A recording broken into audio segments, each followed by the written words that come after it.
Hello everyone. Welcome to Programming in C for Beginners. I'm Amit Kumar and this is the fourth section of our tutorial, Inputs and Outputs.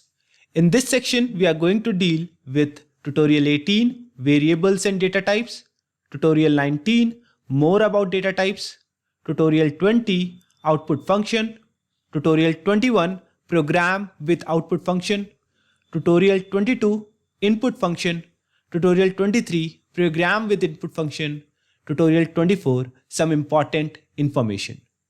So this is our Tutorial 18.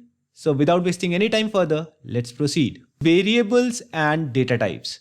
And we know that we can use constants in C program. And in our previous tutorials, you have seen that how we can use these constants. In fact, we can store these constants in memory as well. In the last few programs, we were directly printing the constant on the console screen. But here, I'm telling you that we can even save these constants in some memory location, and later on, we can use these memory locations for various operations. But to create memory for these constants, we need data types and variables. That's what the topic is, right? So if you want to create any space and if you want to store constants in these space, definitely you need some data type and variables. Now you might be wondering, what is the use of data types and variables? In fact, what is data type and variables? So let's see. Now variables are names provided to memory locations. So definitely our program is running on the computer system, and definitely this program can utilize any resource available on the computer system.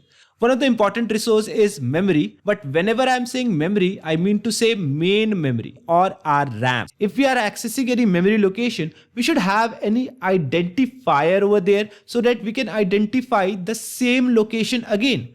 So variables are acting as those identifiers. So variables are nothing but names provided to memory locations, as value of these memory locations can change during the execution of program. So variables are nothing but names provided to memory location, and by accessing these memory locations, we can definitely store or retrieve values from them, which can be utilized for various operations.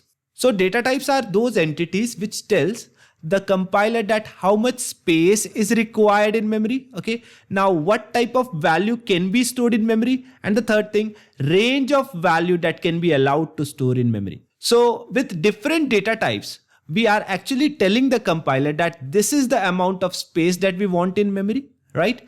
And this is the type of constant that we are going to store in the memory.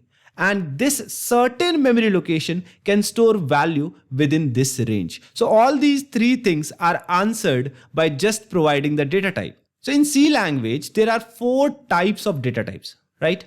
Primitive or fundamental data type, non-primitive or derived data type, enumeration data type, and void data type. Basically, in this tutorial, we are focusing on primitive or fundamental data types only, and we are going to discuss about the rest of the data types later down the line. So primitive data types are categorized as integer, floating point, and character. And I have already shown you these constants. Now to represent these data types, we use these keywords. So int is the keyword which is used for integer, float is a keyword which is used for floating point, and char is a keyword which is used for character constants. So definitely these three keywords, or in other words, I should say, these three data types are primitive data types in C language. And you know what? All these data types are nothing but keywords. Now variables or variable names are identifiers and hence should follow the rule of creating identifiers. And if you remember, I have already discussed what are the various rules for creating an identifier. Now we must declare the variables in the program before using it, and it is very important. If you want to use any variable in your program, you should declare it before using it. And you know what? In C language, there is a specific place where you should declare these variables. Now syntax to declare a variable is very simple. We will specify the data type. I have shown you those three, right? So those three keywords can be used here at the place of data type. And we have to specify a variable name. Now this can be any valid identifier, and definitely this is a statement which has to be terminated. So we will use a punctuator semicolon to terminate this statement. So the syntax is very simple. Now let me show you an example of it. So let's see. Int x and semicolon. Here x is nothing but variable name, int is the data type, and semicolon is the statement terminator. Now we can even assign values to variables while declaring them. So it's not like you can just declare a variable. Even if you want to put some value at the very moment of time, you can do that as well. So this is an example where I have declared a variable of integer type and I have stored 10 inside it. So now it's time to see how to declare different variables, how to assign values to them, and how to print these values. Okay, so we are on our desktop and here is the workspace file which I have already double clicked and opened the workspace in the Visual Studio Code. Here I have already created a section 4 folder. So I'm creating a new file over here with name tutorial18.c. So here in this file, I will provide the basic anatomy of a C program. So because I want to work on the console screen, I want to give some output. So I will include stdio.h. And definitely I will create a void main. I'm using void over here so that I need not to return anything in this main. In case if you will use int, then definitely you should return something before closing the program. So to keep it simple, right now I'm using void main only. Now I told you that there is a specific place where you should declare a variable, and that specific place is just after this opening brace of any block. So if you want to declare any variable in a block, just declare it after this opening brace, right? So I am declaring 3 variables over here. First variable is integer variable and I am giving it a name integer variable. Okay, and I'm assigning some value to it. So let me assign 10. Okay. Now I'm creating a float variable as well. So let me name it as float variable and let me assign a value to it, suppose 2.5.